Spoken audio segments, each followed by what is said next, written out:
지금 아이 얘기가 나왔는데 저도 지금 아이가 예. 지금 하나밖에 예. 못 낳았어요. 사실 어떻게 보면 둘 낳기가 좀 무섭더라고요. 예. 근데 이제 전체적으로 전반적으로 우리나라가 저출산이 지금 굉장히 심각한 문제인데 예. 미래에는 대한민국이 사라질지도 모른다라고 들었는데요. 예. 그게 진짜일까요? 그 얘기 정말 많이 하죠. 저도 말을 되게 조심하게 해야 됩니다. 인구 절벽 혹은 뭐 고령화, 사라지는 마을들, 그 얼마 전에 갔다 온 지방도 마찬가지로 똑같이 얘기를 하더라고요. 지금대로 가면 한 3분의 1 정도의 촌락이 사라질 거라고 예상을 합니다. 그러니까 할머니 혼자 지키는 마을도 있어요. 다 이제 떠나가시고 이장이라고 하는 사람이 있을 필요가 없는 거죠. 할머니 혼자 계시니까. 그런 지역도 엄청나게 많습니다. 도시도 마찬가지로 인구가 줄어들고 있죠. 근데 이게 정말 맞는 말일까? 반은 맞고 반은 틀립니다. 왜냐하면 지금 있는 사람들만 계속 나이가 든다면 맞아요. 근데 실제로 동아시아나 아시아나 전 세계에서 인구 이동이 어마어마하게 많아지고 있습니다. 그러니까 서울은 서울 사람들이 계속 사는 곳이 아니라 저쪽 방글라데시, 인도네시아 뭐 여러 동네에서 서울의 기회를 보고 사람들이 올 겁니다. 와서 새로운 서울 사람이 되는 거죠. 그래서 서울 인구가 정말 줄까요? 절대 줄지 않습니다. 서울 인구는 계속 갑니다. 그러니까 뭐가 문제인가? 도대체 저출산이. 안정적인 인구를 예상할 수 없다는 게 제일 커요. 초등학생이 갑자기 확 늘어났어요. 그래서 국민학교가 미어 터집니다. 국민학교가 너무 빠글빠글 해가지고 야 국민학교 새로 지어야 된다라고 했더니 다 지을 때쯤 얘네들은 중학생이 돼요. 그럼 중학생이 되고 많이 지어놨더니 초등학교는 텅텅 비는 겁니다. 그럼 중학교 문제죠? 중학교 지으면 또 고등학생 돼 있겠죠? 그럼 고등학생 돼 있어가지고 지으면 얘네들 취직할 데 없어가지고 딴 데로 가버립니다. 그러면 초, 중, 고를 갖다가 안정적으로 교육 서비스를 하려고 하면 인구 피라미드가 안정적인 게 굉장히 중요한데 실제로 왔다 갔다 하기 때문에 사람들이 그리고 거기 이동까지 한다라고 하면 정말 힘든 겁니다. 그래서 청소년들이 움직이고 그다음에 일자리 때문에 이렇게 여기저기 도시를 떠돌아다니는 그런 역동 속에 놔두면 정부가 국민들을 위한 의료 서비스, 교육 서비스 이런 것들을 하기가 너무너무 힘들어져서 그것들을 예측하기 위한 그런 하나의 정치적인 그런 도구들이 필요한 거죠. 그래서 가족 계획도 있었고요. 그리고 지금의 통계도 있고 그렇습니다. 저출산을 극복하려고 굉장히 많은 정책들이 생겨요. 근데 그때마다 제가 드리는 말씀이 뭐냐면 저출산이 왜 생겼을까요? 라고 하면 사회적인 힘듦, 어려움 때문이에요. 지금 사회가 안 좋으니까 저출산인 거거든요. 그런데 마치 저출산 때문에 사회가 힘들어진 것으로 포장을 해요. 그건 아닙니다. 그러면 저출산을 갖다 극복을 하겠다라고 하면 출산 정책이 문제가 아니에요. 사회 정책이 문제인 거지. 사회가 힘들어서 저출산이라는 현상들을 갖다 만들어내는 것들을 갖다가 끊어야 되는 거지. 어떻게 하면 아이를 많이 낳게 할까? 이거 고민한다고 해서 되는 게 아닙니다. 실제로 저출산의 문제를 남성에서도 풀 수 있는 거고요. 남자들이 일자리가 되게 쉽게 구할 수 있고 그러다 보면 결혼도 빨리 할 수 있고 그러다 보면 아이도 빨리 낳을 수 있고 이런 거죠. 전 사회적으로 풀 문제지 저출산이 단지 여성의 문제 그리고 그것 때문에 벌어지는 사회 문제다라고 생각하면 안 되는 겁니다. 이게 오른쪽으로 쭉 가로축이 연령입니다. 그래서 저 왼쪽에 있는 축이 0세고요.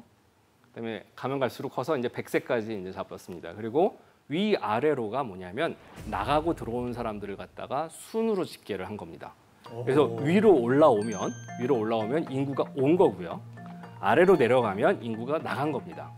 자, 그러면 지금 이게 지금 17년 동안 누적한 그래프인데 서울은 17년 동안 20대가 계속 증가합니다. 엄청나게 많은 20대가 꾸준히 서울로 계속 오고 있는 겁니다. 지금도 그렇습니다. 그러면 새로운 20대들은 계속 끊임없이 오고 30대가 되면 밑으로 쭉 빠지죠. 예, 경기도로 가는 겁니다. 옆에 보면 경기도의 그래프가 있습니다. 경기도는 어마어마한 사람들이 계속 오고 있는 거죠. 자, 그래서 20대는 서울을 바라보고 삽니다. 전국에서 전부 다. 그리고 서울은 20대의 블랙홀이에요. 지금도. 굉장히 많은 서울 인구들이 그 20대를 위주로 움직입니다. 부산은 20대가 17년 동안 계속 빠지고 있습니다. 대구도 미약하게나마 계속 빠지고 있는 중입니다. 반면에 이제 광주는 스케일을 갖다 좀 이렇게 낮춰보니까 그렇긴 한데 실제로는 점점 그 폭이 세집니다.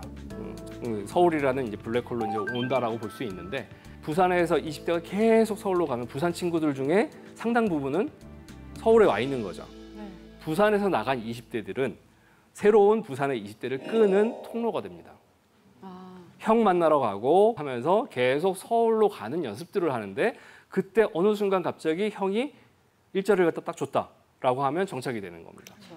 그러면서 또 서울로 또 끌고 이런 식으로 가는 겁니다. 그래서 지자체 입장에서 보면 20대를 어떻게 잡을 수 있을까가 굉장히 중요한 키입니다. 저 선생님 죄송한데 저희 커피숍 가셔야 되겠거든요. 두 분 계속 너무 대화하셔가지고 갔다 오세요 두 분. 예. 뒤에서 너무 대화를 하셔가지고. 계속 서울로 가는 연습들을 하는데 그때 어느 순간 갑자기 형이 일자리를 갖다 딱 줬다라고 하면 정착이 되는 겁니다. 그러니까 전 78년생이고요. 네. 말씀하신 70년 마지막 생인데요.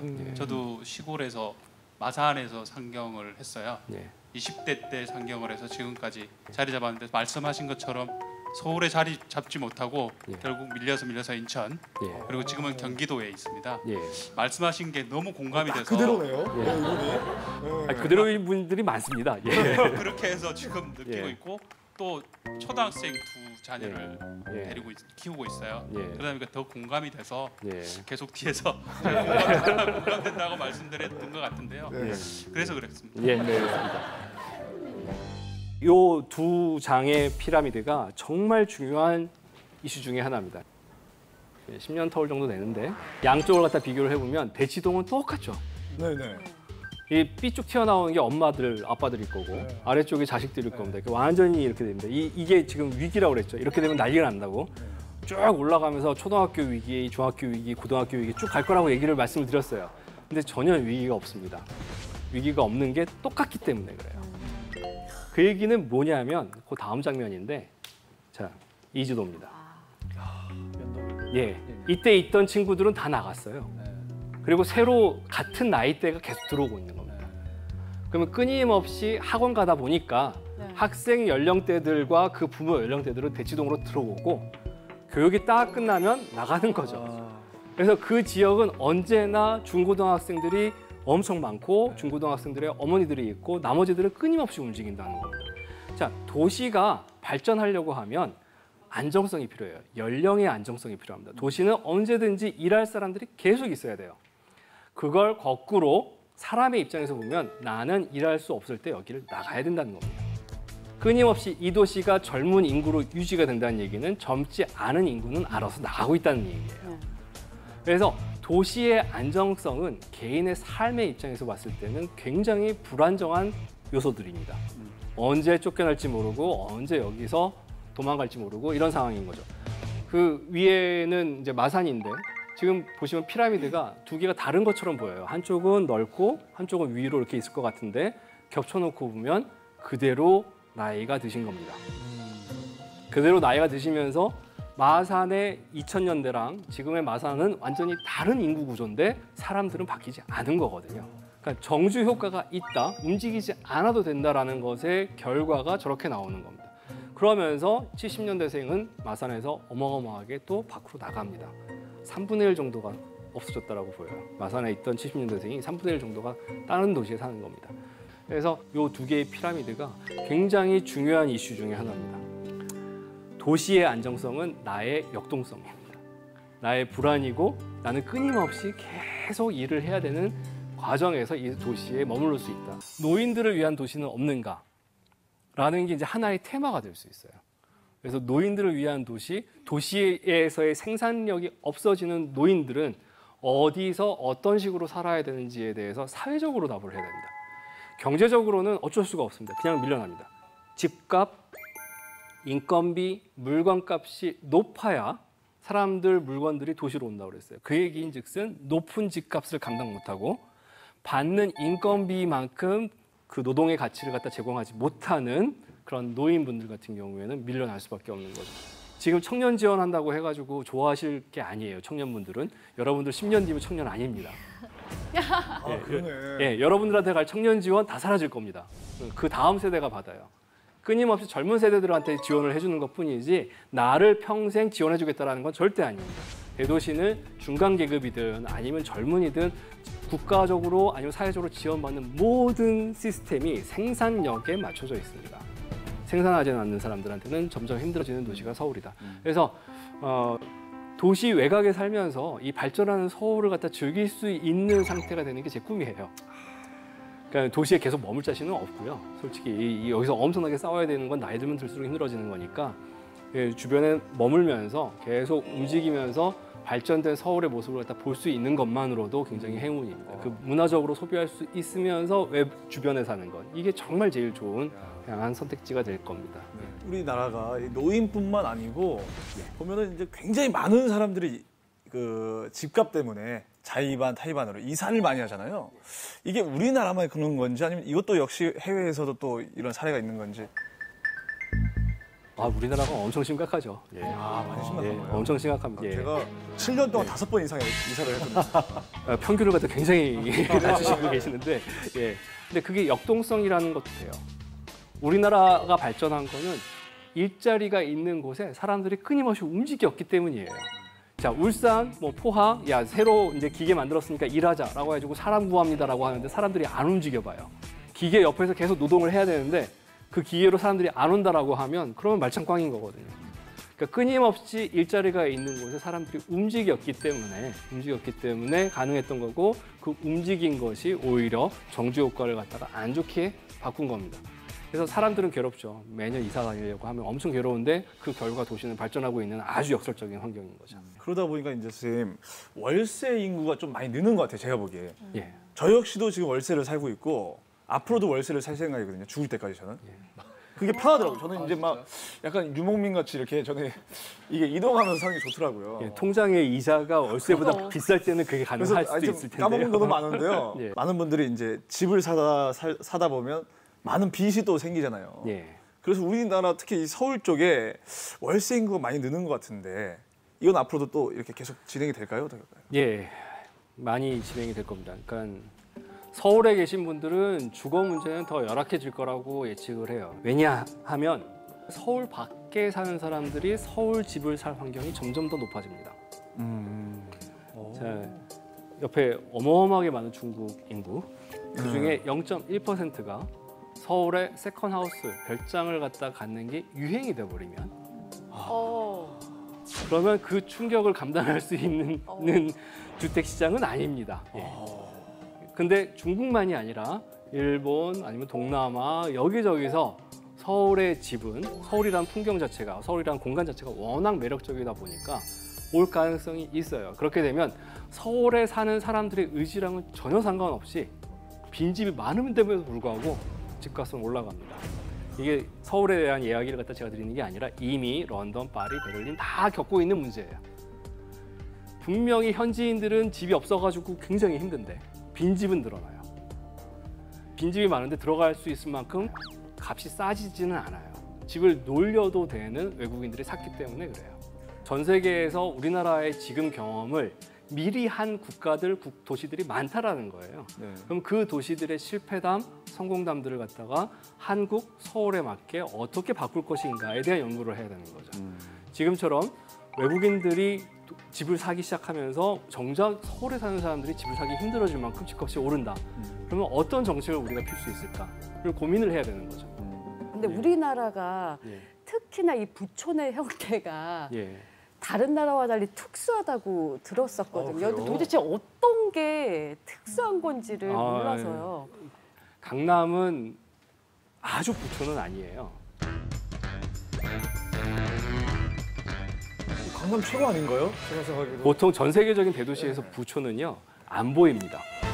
아, 부자들이 자기가 사는 것들을 대중에 노출하려고 하지 않습니다. 맞아요, 예. 맞아요. 그리고 부자들이 어떻게 사는지에 대해서 우리나라처럼 재벌이 등장하고 드라마에 등장하고 뭐하고 이런 게 거의 없어집니다. 예, 거의 없어지고 대중들의 도시, 대중들의 대도시처럼 느껴지게 만들어요.